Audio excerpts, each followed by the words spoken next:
sin mayor preámbulo, voy a pasar a desarrollar la ponencia que me ocupa el día de hoy, que es un tema de derecho contractual, de derecho civil puro y duro, interpretación e integración de los contratos, que son dos procedimientos muy importantes para aplicar las normas jurídicas correctas, para, digamos, resolver conflictos de interés en base a tanto a lo que han pactado las partes como en base a las normas jurídicas supletorias e imperativas que complementan la construcción del contenido de los contratos. ¿Okay?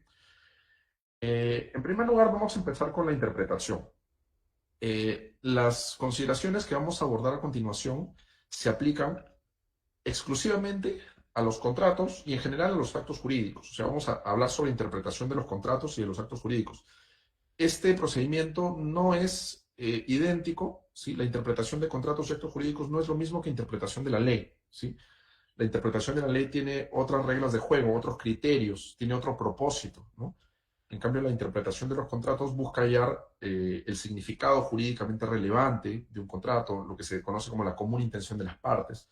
Eso no busca la interpretación de la ley. Tienen propósitos distintos y tienen reglas de juego, criterios, principios distintos. ¿Cuál es la meta de la interpretación? ¿Qué busca? ¿Para qué se interpreta un contrato?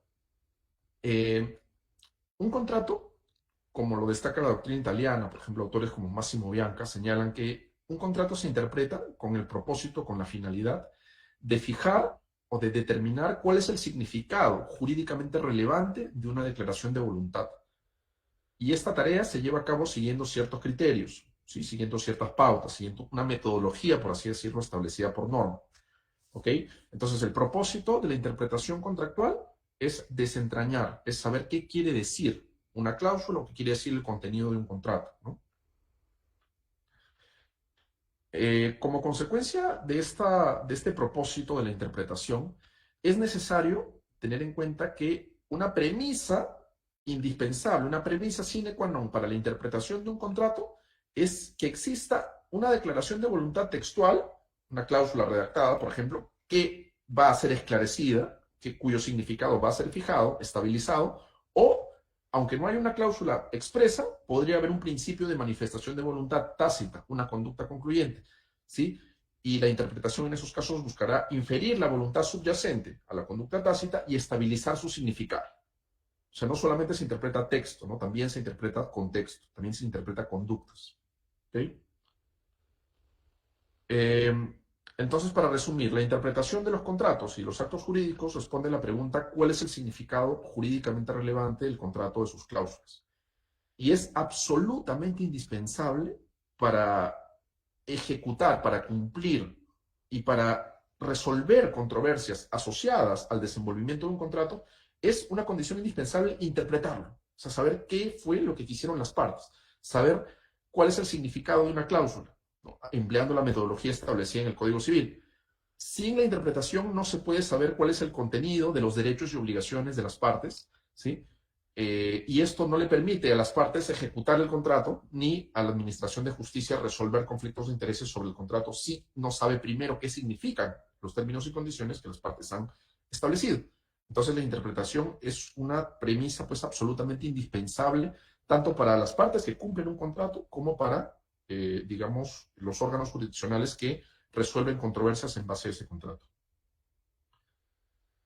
Entonces, la interpretación de un contrato no busca hallar la voluntad psicológica de las partes que firmaron, no busca hallar una voluntad subjetiva, inasible, inherente a los agentes, a las partes, ¿no? No busca meterse en la cabeza de las partes y escudriñar su pensamiento. Lo que busca hallar más bien es una voluntad objetivada, una voluntad que se desprende de la voluntad psíquica de las partes y cobra autonomía y debe ser fijada en base a los criterios interpretativos, ¿sí? Y en base a indicios, en base a insumos de los cuales vamos a hablar posteriormente, ¿ok? Entonces, lo que quiero decir acá es que la interpretación no busca hallar voluntad psicológica, ¿sí? Eso es algo que el derecho no puede tener como meta, no puede tener como fin. Quizás la psicología sí, pero el derecho no meterse a la cabeza de las partes y saber qué es lo que quisieron, ¿no? Lo que busca hallar la interpretación es voluntad objetivada, voluntad exteriorizada, voluntad hecha socialmente reconocible, declarada. ¿Okay? La interpretación es un juicio de hecho por ende, la Corte Suprema no puede volver a interpretar, digamos, un contrato, por ejemplo, en casación, pero sí podría, digamos, volver a calificar un contrato. La calificación es distinta a la interpretación. La calificación es encuadramiento jurídico. Es decir, después de haber interpretado, determinar a qué categoría pertenece un contrato que ya ha sido interpretado. Es una compraventa, es un suministro, es una permuta, es una dación en pago, es un contrato pues de franchising, es un contrato de fideicomiso. Eso es calificar, ¿no? Determinar el encuadramiento jurídico correcto de un contrato. Mientras la interpretación es fijar el contenido o estabilizar el contenido jurídicamente relevante de las cláusulas o del contenido de un contrato. Para la calificación sí es un juicio de puro derecho, sí podría ser revisada en casación, mientras que la interpretación no se puede volver a interpretar, ¿sí? Algo que ya ha sido interpretado en segunda instancia. ¿Cuáles son los criterios de interpretación contenidos en el Código Civil peruano? En primer lugar, existe la creencia errónea de que ante la claridad del texto no cabe la interpretación. Esto se resume en el brocardo romano in claris non fit interpretatio, ¿sí? Este brocardo tiene como contenido el hecho de que ante la claridad del negocio derivada de su texto, pues no cabe la interpretación.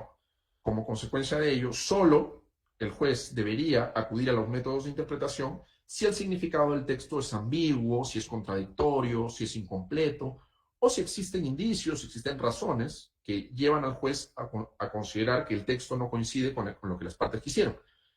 Este brocardo, in claris non fit interpretatio, lo que nos quiere decir es no siempre hay que interpretar. Si está claro, déjalo ahí. Simplemente aplícalo.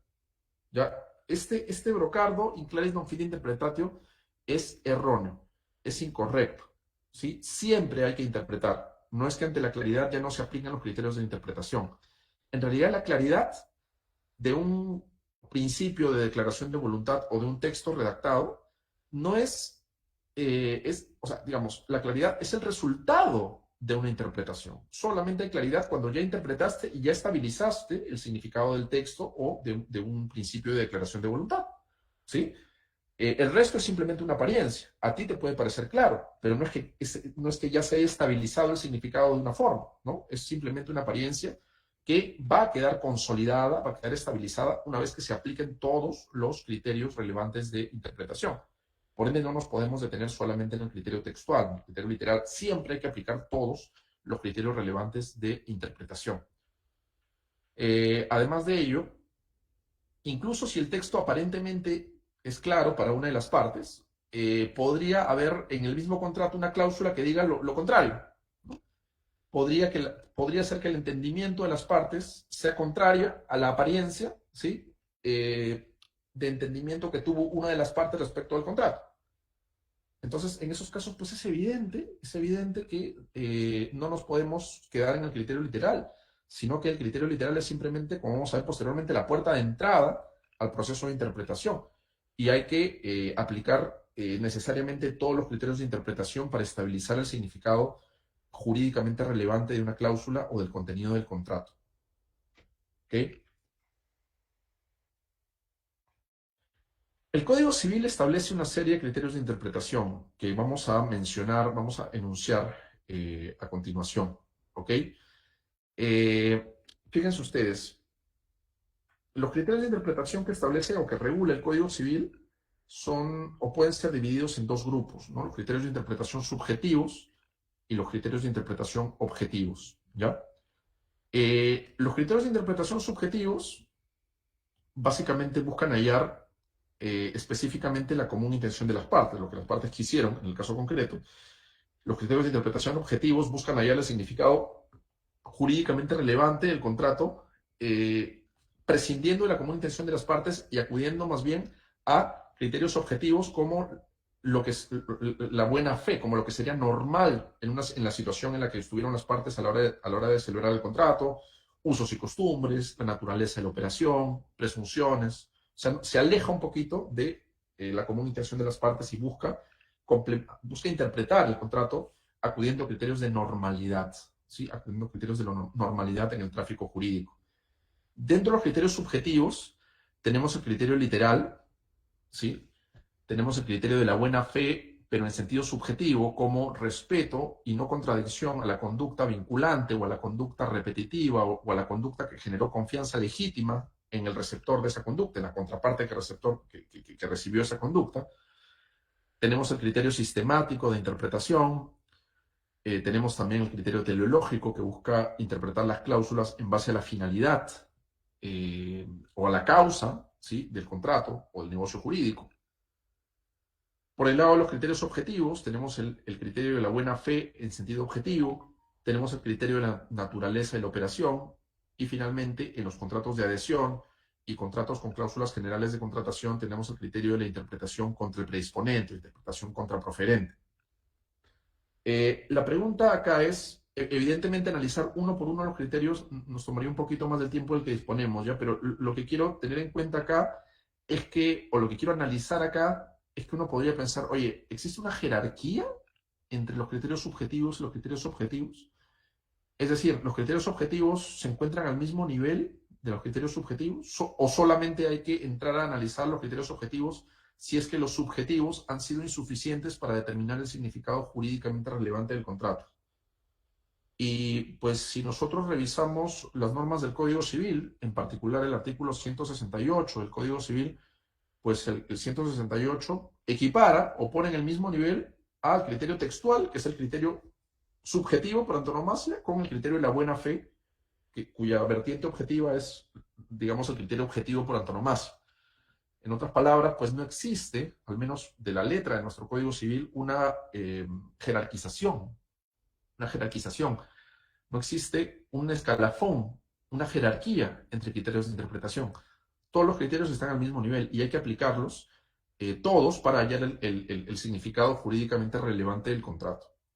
Ahora bien, sin embargo, lo que sí hay que, bueno, y esto lo determina la doctrina, no lo determina tanto el Código Civil, pero sí la doctrina, lo que sí existe a la hora de interpretar, ¿sí?, son oportunidades distintas para la aplicación de los criterios interpretativos.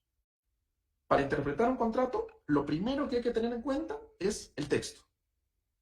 El criterio literal es la puerta de entrada al método interpretativo. Se comienza la interpretación, el primer paso para interpretar, la primera fase, la primera etapa para interpretar un contrato es necesariamente comenzar por su texto o, en caso de los contratos con acuerdo tácito, por la conducta de las partes. En segundo lugar, ya vendrán los otros criterios subjetivos y objetivos, ¿no? El criterio de la buena fe, el criterio sistemático, el criterio teleológico, el criterio, pues, de la naturaleza de la operación, que es muy importante, ¿ok? Pero se comienza siempre por el criterio textual. Ahora, a diferencia del Brocardon Claris non fit interpretatio, comenzar por el criterio textual no es autosuficiente, es decir, no basta tomar en cuenta la primera fase. La interpretación correcta es una sumatoria o una valoración global de todos los criterios de interpretación, y la literalidad es solo la primera fase. Tienes que contrastar el resultado de la literalidad con los resultados interpretativos a los que llevarían los otros criterios. Entonces, si es que tú interpretas solamente en base al texto, estás haciendo una interpretación ilegal. Ilegal, porque la norma establece una serie de criterios interpretativos que no están en relación de jerarquía unos con otros. ¿Ok? Entonces, no hay que quedarnos solamente en el texto. El texto es la puerta de entrada, pero no es lo único, no es el único criterio que la ley establece a la hora de interpretar un negocio jurídico, a la hora de interpretar un contrato. ¿Ok? ¿Cómo se relacionan las normas jurídicas que dedica el Código Civil a la interpretación y la autonomía privada? Pues el Código Civil dedica normas jurídicas a la interpretación no en el libro de contratos, sino en el libro del acto jurídico, ¿no? Artículos 168, 169, 170. Y también tenemos interpretaciones presuntivas, como la interpretación contraproferente, que está regulada en el artículo 1401. Tenemos otras normas presuntivas, ya que son más complejas y más, digamos, específicas. Por ejemplo, el 1411, el Código Civil, que regula la presunción de interpretación de un pacto de formalidad, se presume que se interpreta como un pacto de formalidad solemne, bajo sanción de nulidad. Es un tema complejísimo al cual no me quiero meter, ¿ya? Pero lo que quiero decir, sí, es que las normas de interpretación Generales están en el libro de acto jurídico, 168 y siguientes, y en el libro de contratos tenemos algunas como el 1401, 1411. ¿Ok? Las reglas de interpretación son solo sugerencias para el juez o el árbitro, es decir, el árbitro puede aplicar a su albedrío unas u otras según considere más satisfactorio. O sea, podría aplicar, por ejemplo, el criterio textual y dejar de lado el criterio teleológico, o podría aplicar el criterio sistemático de interpretación y dejar de lado la buena fe. Son sugerencias para el juez o árbitro que él determina o que él escoge en base a su experiencia, en base a su albedrío, o más bien son normas jurídicas, digamos, que sí o sí el juez tiene que tener en cuenta en su globalidad, en su integralidad, sin hacer cherry picking, sin elegir una u otra, sino tomando todas y valorando, ¿sí?, el significado jurídicamente relevante del contrato a la luz de todas las normas. Pues es lo segundo, ¿sí? Es lo segundo. Hace tiempo la doctrina se ha puesto de acuerdo en que las reglas de interpretación no son sugerencias, no son pautas, son normas jurídicas, ¿sí?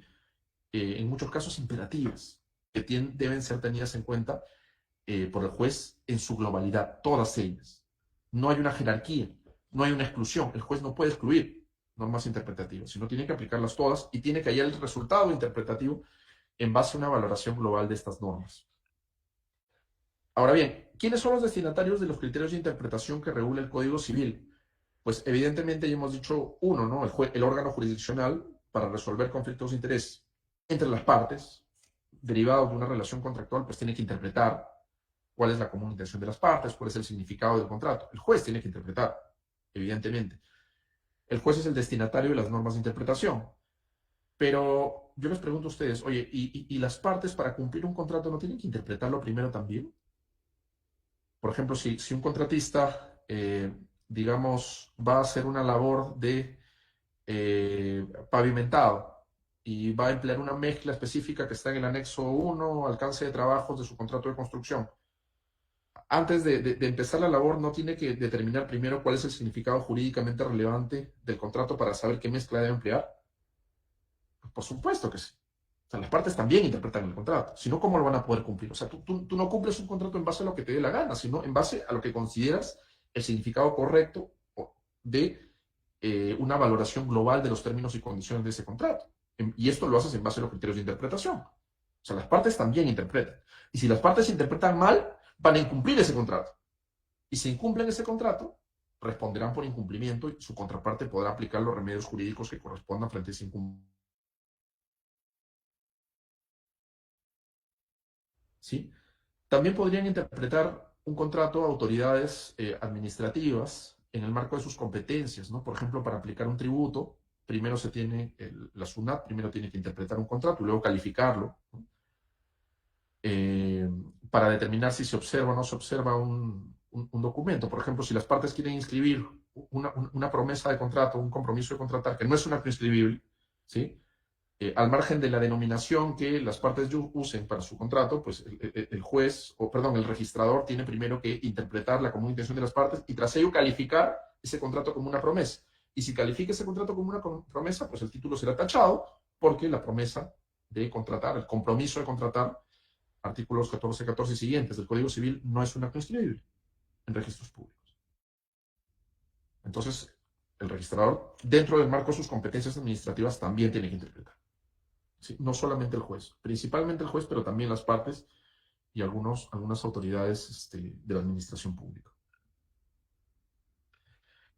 ¿Puede pactarse métodos de interpretación distintos a los métodos regulados en el Código Civil? Esto es una pregunta que ha atormentado a muchos juristas y, sinceramente, actualmente no existe una respuesta unívoca, no existe una respuesta absolutamente consolidada. Lo que sí les puedo trasladar son dos cosas, ¿no? En primer lugar, en los contratos complejos, ¿sí? Como los de construcción, como financiamientos, como contratos de compraventa de inmuebles, por ingentes cantidades económicas y no tan ingentes, se suele pactar criterios de interpretación. Se suele pactar. Acá tienen un ejemplo, ¿no? Salvo que expresamente se indique lo contrario o el contexto sí lo requiera, en la interpretación de este contrato deberán observarse las siguientes reglas, ¿no? 6 reglas interpretativas. Oye, esto se suele hacer, ¿no? Se suele hacer. Ahora, el hecho de que se suele hacer no significa que esté bien, ¿no? puede ser que sea una práctica generalizada, pero puede que sea una práctica que vaya contra normas imperativas, contra normas de orden público, y por ende sea una práctica ilegal. Sin embargo, si nosotros miramos a los modelos comparados, ¿sí? Un código contemporáneo, bueno, el Código Civil brasileño ya tiene algunos años, pero ha sido modificado en el año 2019, y en su artículo 113, el Código Civil brasileño se pronuncia específicamente sobre este punto que nos estamos preguntando. ¿No es posible pactar criterios adicionales de interpretación? Y dice lo siguiente: los negocios jurídicos deben ser interpretados conforme a la buena fe y a los usos del lugar de su celebración. Fíjense ustedes, parágrafo 2. Las partes podrán libremente pactar reglas de interpretación, ¿sí? De complementación de lagunas, que es integración, y de integración de los negocios jurídicos, diversas de aquellas previstas por ley. Lo que nos interesa ahorita es la interpretación. Las partes podrán libremente pactar reglas de interpretación de los negocios jurídicos, diversas de aquellas previstas en la ley. ¿Ok? Entonces, ¿qué es lo que nos está diciendo acá el Código Civil brasileño? Pues claramente que la práctica que ustedes ven acá, comercialmente extendida para contratos complejos, de pactar criterios de interpretación adicionales a los establecidos por ley, es una práctica válida. Es una práctica válida. Sí se puede pactar criterios de interpretación adicionales que suplementan, que complementan, que, digamos, enriquecen a los criterios establecidos por ley. Yo estoy ciertamente de acuerdo con la elección del Código Civil brasileño, me parece razonable. Me parece que si la interpretación de los contratos busca hallar la común intención de las partes son competentes para determinar pautas que le permitan al juez hallar cuál es su común intención. Me parece razonable. Pero si se dan cuenta, lo que dice en realidad el Código brasileño es que las partes pueden suplementar los criterios interpretativos, ¿sí? Suplementarlos con nuevos criterios interpretativos que ellas creen. Pero esto no es lo mismo que derogar, que cambiar, que eliminar, que cancelar, que renunciar por anticipado a los criterios de interpretación previstos por la ley. Oye, las partes podrán derogar los criterios de interpretación previstos por la ley. El criterio teleológico, el criterio de la buena fe, el criterio textual, ¿se puede derogar? Pues la mayoría de las opiniones doctrinales consideran en este caso que las partes no pueden eliminar los métodos establecidos por ley para la interpretación de los contratos, ¿no? Por ejemplo, ¿por qué? Porque los argumentos usados son dos, ¿no? En primer lugar, porque los criterios de interpretación no tienen un carácter puramente privado, sino que tienen una dualidad que vincula a la relación contractual de los privados con el juez. O sea, es una norma dirigida al juez. Y si es una norma dirigida al juez, no puede ser una norma, pues, disponible por la autonomía privada, sino que es una norma de carácter, si quieren verlo así, de orden público, ¿no? Porque está dirigida al juez. Además de ello, también colisionaría la posibilidad de eliminar métodos legales de interpretación, colisionaría con, digamos, otro tipo de normas de orden público sustantivas, ¿no? Por ejemplo, no se podría, por pacto, eliminar la buena fe. No se, o sea, las partes no podrían pactar que se elimina la interpretación de buena fe, o que se elimina la interpretación textual, o que se elimina la común intención de las partes como criterio interpretativo, criterio teleológico. No, esto también afectaría el orden público. Eliminar la buena fe afectaría el orden público. Fíjense ustedes, y esto está prohibido. El Código Civil peruano no lo dice expresamente, pero bueno, yo creo que subyace, ¿no? La buena fe es un principio de orden público que no se puede eliminar. Incluso está relacionado con la prohibición de abuso de derecho que está en la Constitución, ¿no? Pero a nivel de los contratos internacionales, la imposibilidad jurídica de excluir por pacto la buena fe está reconocida en el artículo 1.7, buena fe y legalidad negocial de los principios de UNIDROIT. Las partes no pueden excluir ni limitar este deber. No se puede excluir ni siquiera reducir el deber de buena fe. Yo creo que, por más que esto no es derecho peruano, ¿sí? Como usos y costumbres resulta aplicable. O como, ni siquiera como usos y costumbres, sino como una pauta interpretativa, ¿no? De lo que debe entenderse en nuestro sistema legal. Tampoco podría eliminarse la interpretación de buena fe porque a ella subyace el orden público y, como señala el artículo 5 del título preliminar, pues no se puede pactar contra normas que interesan al orden público. Vamos a hablar ahora un poquito sobre la integración. ¿Ok? La integración siempre de los contratos, también hay integración de la ley, pero esa no nos interesa por ahora, ¿sí? La integración de los contratos es un procedimiento que se diferencia claramente de la interpretación, ¿sí? Mientras la interpretación tiene como finalidad fijar o estabilizar el significado jurídicamente relevante del contrato o de una cláusula, la integración lo que busca es construir el contenido del contrato con reglas heterónomas. ¿Qué significa reglas heterónomas? Significa reglas que provienen de afuera de la libertad contractual. Son heterónomas porque son externas a aquellas que configuran las partes libremente mediante su autonomía privada. De allí la contraposición entre heteronomía, ¿no? Fuentes externas, y autonomía, reglas que las partes crean en virtud de su libertad contractual. Entonces el contrato es un acto de autonomía privada, sí, eso es indudable, se necesita que las partes creen un núcleo duro, un core de reglas, un set de reglas libremente que ellas mismas van a ejecutar y que van a imponerse a sí mismas para satisfacer sus intereses.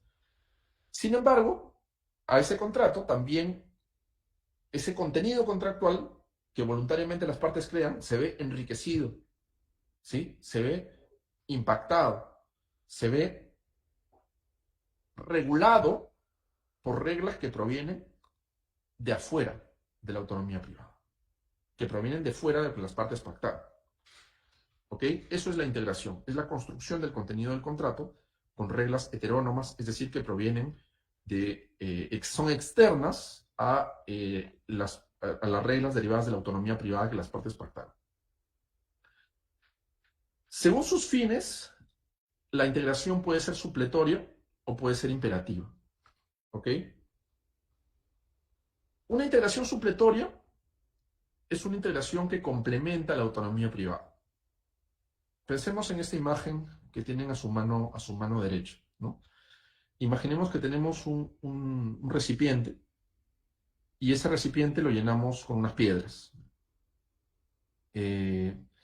Tras ello, a ese recipiente lo llenamos con las piedras más pequeñas que tienen afuera, ¿no? Afuera del recipiente le ponemos las piedras más pequeñas, ¿sí? Y finalmente, podríamos pensar que ese recipiente ya está lleno, ¿no? Pero si es que le echamos arena al recipiente, ¿sí? La arena se va a colar o se va a ubicar en aquellas zonas no ocupadas por las piedras, ¿no? Aquellos espacios, aquellas aberturas no ocupadas por las piedras. ¿Ya? Así funciona la integración supletoria. La integración supletoria llena, complementa el contenido del contrato con reglas, ¿sí? Que suplementan al acuerdo de las partes. Por ejemplo, si yo compro un piano a un establecimiento comercial y no pactamos dónde se va a entregar ese piano, ahí entra la regla supletoria de la compraventa a complementar el contenido del contrato para evitar que haya conflictos de intereses y me va a decir, oye, el piano se va a entregar en el lugar en que se encontraba al momento de celebración del contrato. Eso es una regla supletoria, si no se pacta nada. Si se pacta el lugar de entrega del piano, el domicilio del comprador, por ejemplo, ya tenemos una piedra, ¿sí? Como en el frasco, una piedra, que va a impedir que la regla supletoria ocupe ese lugar. Entonces, las reglas supletorias, la integración supletoria, es como si fuera la arena. ¿Sí? Suplementa aquellos lugares o aquellos aspectos no cubiertos por la autonomía privada. Y la autonomía privada vendría a ser en el ejemplo del frasco como las piedras grandes y las más pequeñas. ¿Sí? Donde se ubica la autonomía privada ya no entra la arena, ya no entra la regla supletoria. Solamente entra donde no hay un espacio regulado por alguna cláusula derivada de la voluntad de las partes. Entonces, teniendo en cuenta este input, Claudio Escoñamilio señala que la finalidad de la integración, refiriéndose a la integración supletoria, es agregar lo que resulta necesario para desarrollar el contrato, ¿sí? En una circunstancia concreta no prevista, no regulada, respetando también el equilibrio alcanzado por las partes. Agregar lo necesario para desarrollar el contrato, ¿sí?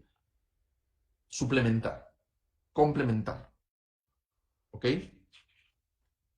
Pero, si las partes deciden, podrían dejar de lado una regla supletoria y ocuparla con una regla que derive de su autonomía privada. Eso es la integración supletoria. Pero por otro lado tenemos la integración imperativa. La integración imperativa ya no busca llenar espacios, ya no busca llenar lagunas, ya no es como la arena que se cuela solamente donde las piedras no están. No, la integración imperativa tiene otros fines. La integración imperativa busca corregir conductas disfuncionales, busca proteger, proteger a las partes contra el abuso, busca evitar que se vulnere el orden público, busca evitar que se vulneren derechos fundamentales, ¿sí? Busca evitar que se vulneren las buenas costumbres. Entonces, las normas imperativas ya no es que solamente entran donde no llegó el pacto, no. Las normas imperativas se imponen al pacto, son mandatorias. Si hay un pacto que señala que un arrendamiento tiene 20 años de duración, oye, ahí entra a tallar la norma imperativa y dice, no, un momentito, no se puede pactar un arrendamiento que tenga 20 años de duración. Lo máximo permitido por la norma como regla son 10 años para los arrendamientos a plazo fijo.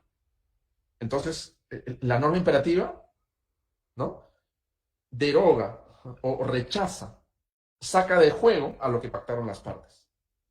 No es que se queda tranquila en el lugar que las partes le dejaron, no, se impone a la voluntad de las partes. Como decía Vincenzo Ropo, la norma imperativa es enemiga de la autonomía privada, se impone, ¿no?, la desafía, la contrasta. Podría desplazar a la regla consensual que las partes estipularon. ¿Ok? Bueno, Vincenzo Ropo clasifica también a las clases de integración según sus modalidades, ¿no? Habla de integración legal y habla de integración judicial, siendo la legal la que proviene de normas jurídicas con un silogismo clásico, supuesto entonces consecuencia, y la integración judicial vendría a ser aquella que deriva no de la voluntad del juez, sino que deriva de cláusulas normativas generales. ¿Qué cosa es una cláusula normativa general? Es una norma incompleta, ¿sí?, cuyo supuesto de hecho va a ser completado por el juez con una valoración motivada, ¿sí?, con sus principios, pero motivada. Son cláusulas normativas generales: la buena fe, ¿sí?, las buenas costumbres, la culpa. ¿Qué cosa es culpa? Es una cláusula normativa general. ¿Ok? Ahorita, pues en la pandemia que se ha puesto de moda este tema de la excesiva onerosidad de la prestación, ¿qué cosa es una prestación que se ha vuelto excesivamente onerosa? Eso es una cláusula normativa general. No hay un criterio matemático, como en el caso de la lesión, para saber cuándo cuando hay una desproporción jurídicamente relevante. No, lo excesivamente oneroso lo va a tener que determinar el juez en el caso por caso. Esas son cláusulas normativas generales. ¿Okay? Si tuviéramos que hacer una gráfica que ilustre el ámbito de aplicación de la interpretación y de la integración de los contratos, el panorama sería más o menos como el que tienen ustedes frente a sí, ¿ya?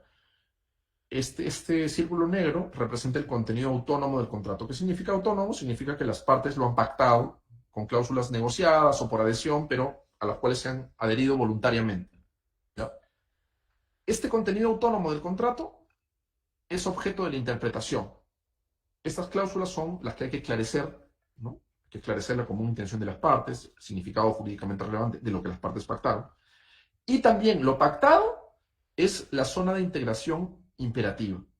Es decir, lo pactado, si es que vulnera normas imperativas, la norma imperativa acá se va a imponer. ¿Sí? Se va a imponer a lo pactado. Si dentro de lo pactado está un plazo de 20 años para un arrendamiento, la norma imperativa se impone y va a decir, no, solamente puede ser 10 años. ¿Sí? Si las partes pactaron autónomamente que en una hipoteca, en un financiamiento hipotecario, el acreedor que no paga, que no recibe las cuotas a tiempo, se queda con la propiedad del bien, pues la norma imperativa, artículo 1111 del Código Civil, señala que eso está prohibido porque es un pacto supletorio, es un pacto comisorio, ¿no? Esas son normas imperativas, se oponen a lo pactado. Y la zona de integración supletoria está fuera de lo que las partes pactaron, ¿sí? Es una zona no regulada por las partes, es una laguna. Es como el espacio que hay entre piedra y piedra, ¿sí? Acá entra a tallar la zona de integración supletoria que complementa, ¿sí?, la relación contractual, que complementa el contenido del contrato agregando reglas heterónomas. ¿Okay? Ahora, valgan verdades, hay situaciones en las cuales es muy difícil saber si estamos ante un supuesto de interpretación o un supuesto de integración. Fíjense ustedes en este pacto, ¿no? Este pacto se estipuló en el marco de un contrato de construcción. En el caso que cualquiera de las disposiciones o porciones del presente acuerdo, la aplicación de alguna de ellas, no sean aplicables o sean invalidadas por cualquier corte, tribunal arbitral, árbitro o autoridad competente, el contratista y el subcontratista, fíjense ustedes, negociarán un ajuste equitativo de las disposiciones del presente acuerdo a fin de cumplir con el objeto del presente acuerdo. ¿Ok? Y bueno, la regla de conservación, las otras cláusulas no se perjudican. Fíjense ustedes, las partes negociarán un ajuste equitativo de las disposiciones del presente acuerdo a fin de cumplir con el objeto del presente acuerdo. Oye, el resultado de esa negociación de un ajuste equitativo deriva de la interpretación de esta cláusula o es una regla construida que no estaba prevista inicialmente en el contenido de la cláusula. Uno podría decir, oye, pero las partes pactaron esto. Si las partes lo pactaron, lo que estás haciendo es interpretar algo que las partes pactaron. Otro podría pensar, no, pues, pero si la regla no existe inicialmente y la estás creando posteriormente, lo que estás haciendo es integrando el contrato inicial que las partes pactaron. Es complejo, es muy complejo. El profesor Alfredo Buller también escribía sobre las complejidades o sobre las intersecciones existentes entre algunos tipos de interpretación e integración. No es fácil en algunos casos como este, ¿no? Yo me animo a pensar que esta cláusula es una de integración, no de interpretación, pero admito que es discutible. Ojo que la integración no vulnera el principio según el cual el juez no puede escribir el contrato por las partes, ¿no? O sea, es cierto, existe un principio de esta naturaleza. El juez no puede decir, oye, en este caso, si una compraventa, un comprador pagó $100,000 más del valor de mercado por un inmueble que valía $100,000 menos en precio objetivo, si es que hizo un mal negocio ese comprador, el juez no puede, así motu propio, decir simplemente, oye, aunque se lo pidan, no puede reducir ese mal precio o ese precio inconveniente para el comprador si es que no hay alguna figura de excesiva generosidad o alguna figura pues de lesión o algún vicio de la voluntad, no lo puede hacer. Ya, pero entonces, profesor, entonces, ¿cómo es que en clave de integración el juez sí podría agregar reglas a lo que pactaron las partes? Ahí no está reescribiendo el contrato por las partes. Y la respuesta es no. ¿Por qué? Porque la integración está prevista por ley. La integración está prevista por ley. ¿Ok? Tanto en sus modalidades supletorias como modalidades imperativas, el juez lo que hace es la ley. Esa es su base legal.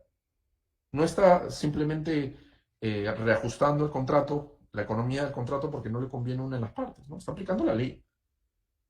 Y eso evidentemente no puede ser ilegal, ¿no?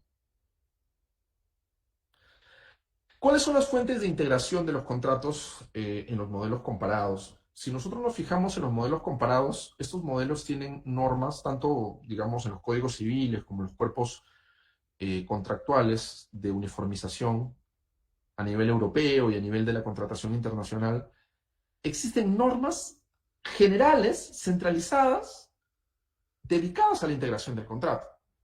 Por ejemplo, el Código Civil Italiano, el 42, tiene en el artículo 1374 lo siguiente, ¿no? El contrato obliga a las partes no solo a lo que se ha expresado en él, que es los términos y condiciones pactadas, sino también a todas las consecuencias que derivan de él según la ley, fuente externa, que no se condice con lo pactado, o en ausencia de esta, según los usos y la equidad, fuentes externas que no se condicen con lo pactado, los usos y la equidad. Acá hay tres fuentes de integración: la ley, los usos y la equidad. También otro artículo del Código Civil Italiano habla de la correttezza, ¿no? De la buena fe como fuente de integración, ¿no? Aunque algunos,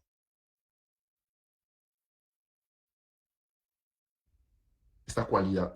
Las posturas mayoritarias consideran que la buena fe es una fuente de integración. En los principios de UNIDROIT, Cuerpo Normativo de Uniformización, en su versión de 2016, el artículo 4.8, fíjense ustedes, también regula fuentes de integración, ¿no? Cuando las partes no se hayan puesto de acuerdo acerca de un término importante para determinar sus derechos y obligaciones, el contrato será integrado con el término apropiado de las circunstancias. Para determinar cuál es el término más apropiado de las circunstancias, se tendrán en cuenta, entre otros factores, la intención de las partes, la naturaleza y finalidad del contrato, la buena fe y la lealtad negocial y el sentido común, lo razonable. Esas son las fuentes de integración, ¿no? La intención de las partes, la naturaleza y finalidad del contrato, la buena fe, la lealtad negocial y el sentido común. Y así, bueno, van a ver que los cuerpos normativos de uniformización, este Draft Common Frame of Reference, si no me equivoco, el año 2009, también regula otros criterios de fuentes de integración del contenido del contrato. ¿Qué pasa con el Código Civil? El Código Civil tiene un panorama complejo porque no tiene una norma centralizada, como las que hemos visto anteriormente, que se ocupe exclusivamente de regular las fuentes de integración del contenido del contrato. No la hay. La pregunta acá es, ¿eso significa que en el Perú no se aplica la integración del contrato? Falso. Sí se aplica. Lo único que pasa es que en el Perú no hay una norma centralizada. Pero si hacemos una reconstrucción sistémica, ¿sí?, de las normas del Estatuto de los Contratos, del acto jurídico, de las obligaciones, vamos a llegar a la conclusión de que hay diversas normas que regulan integración de los contratos, ¿sí?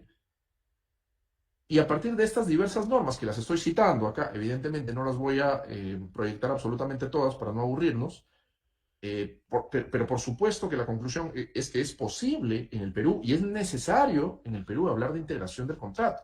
¿Y cuáles son las fuentes de integración del contrato en el Perú? Pues las tienen frente a ustedes. La ley, ¿no?, la común intención de las partes, la buena fe objetiva, los usos normativos y solamente en algunos casos acotados, cuando la norma jurídica lo establece de este modo, se integra un contrato con la equidad, que es básicamente la justicia del caso concreto, ¿no?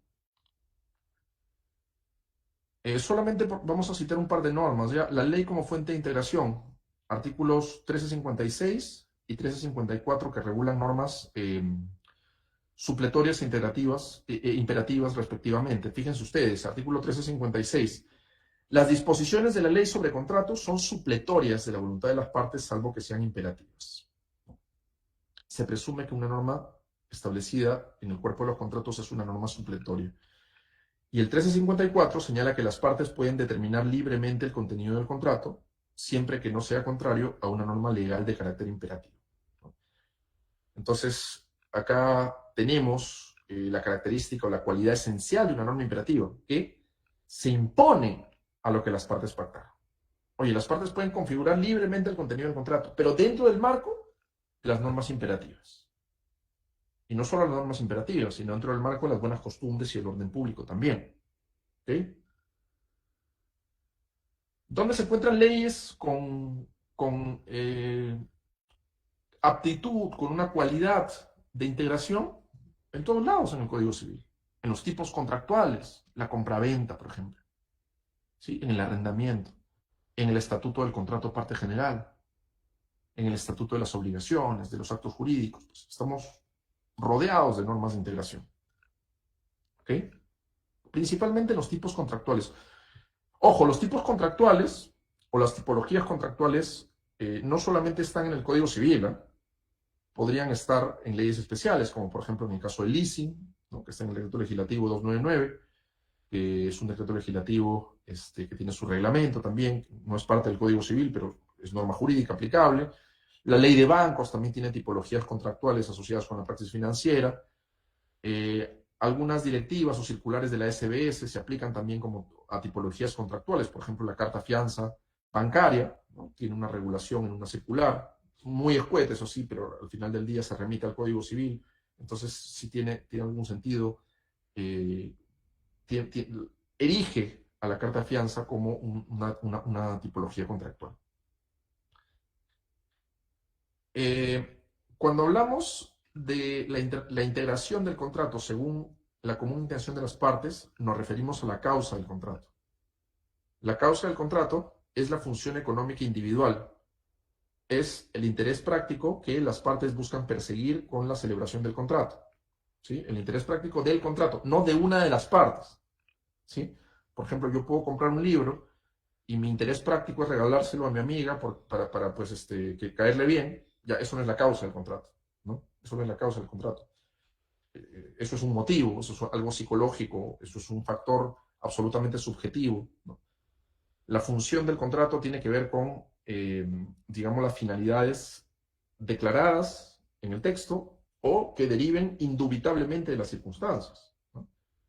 Lo que deriva indubitablemente de las circunstancias en una transacción X, de la cual yo no conozco las circunstancias, es que las partes quieren hacer un intercambio entre coste y precio. Ya, en ese caso esa vendría a ser la causa.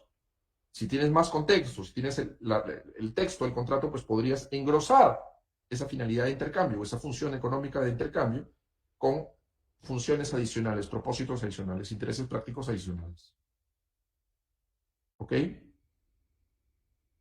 Bueno, la base legal de la integración según la común intención de las partes la tienen en el 1362 del Código Civil, según el cual los contratos deben negociarse, celebrarse y ejecutarse según las reglas de la común intención de las partes. Eh, en doctrina comparada, la regla de la integración según la común intención de las partes adopta lo que se denomina el criterio de congruencia. Y este criterio de congruencia está soportado por un autor italiano llamado Andrea D'Angelo. Andrea D'Angelo eh, aplica el criterio de congruencia a situaciones como, por ejemplo, los contratos atípicos, ¿no? Los contratos atípicos son los contratos que no encajan en ninguna tipología prevista en la ley general ni ninguna especial. Por ejemplo, ¿cuáles son las tipologías previstas en el Código Civil? Pues la compraventa, el arrendamiento, la transacción extrajudicial, etc. Pero por su autonomía privada, las partes pueden celebrar contratos que no encajen en ninguna de esas tipologías, ¿no? Pueden celebrar contratos que no encajen en ninguna de las tipologías. Ni siquiera sean socialmente típicos, o sea, socialmente reconocidos. Por ejemplo, la franquicia es un contrato atípico socialmente típico, ¿ya? Pero podrían celebrar contratos que ni siquiera tienen un nivel de reconocimiento a nivel de usos y costumbres. ¿Qué reglas le aplico a ese contrato? Pues De Angelo dice, oye, primero determina cuál es la función económica de ese contrato. Una vez que determine la función económica de ese contrato, ¿sí? Integra el contenido del contrato con normas compatibles con las prestaciones de cuyos tipos proviene ese contrato. Si tú tienes una prestación que mezcla si tú tienes un contrato que mezcla una prestación de la compraventa y una prestación de la locación de servicios, aplícale la regulación a la prestación de compraventa, aplícale la regulación de la compraventa. Y a la prestación de la locación de servicios, aplícale la regulación de la locación de servicios. Si existe alguna incongruencia, ¿sí? Dice D'Angelo, aplica o soluciona la incongruencia filtrando la norma aplicable, ¿sí?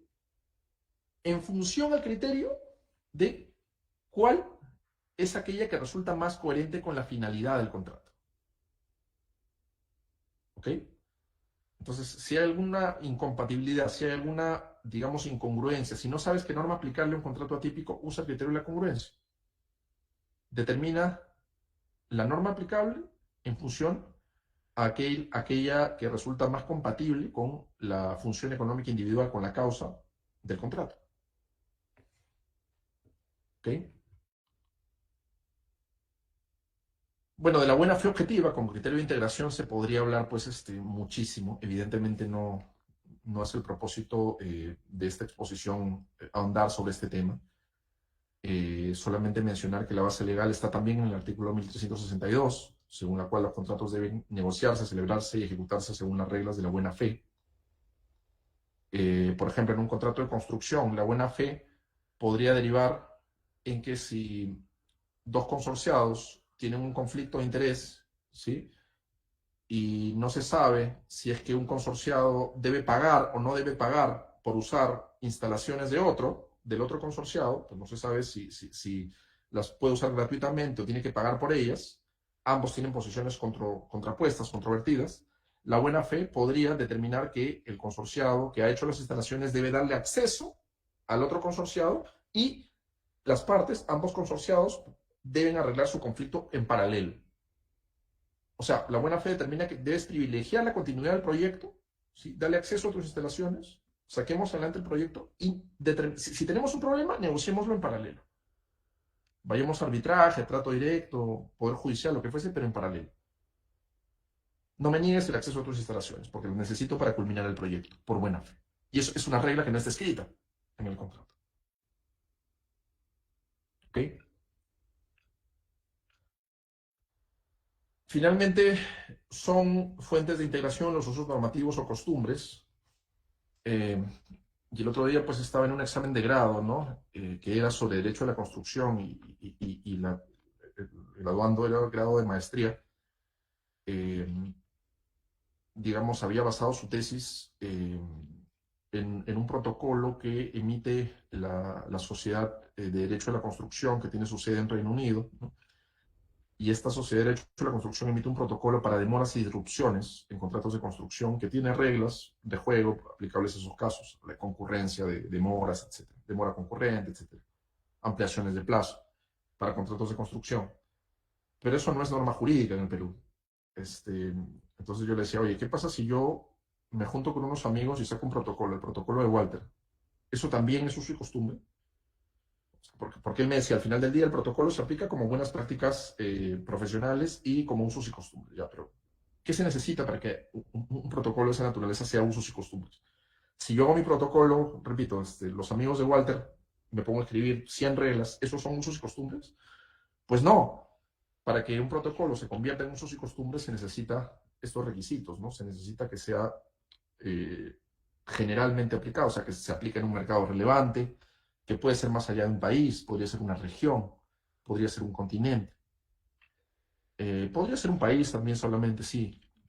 Se necesita que esta práctica se aplique de manera frecuente o habitual, no que se aplique una vez y se mete en el cajón, o que recién haya salido el protocolo, ya son usos y costumbres. No, tiene que demostrarse que se aplica de manera frecuente.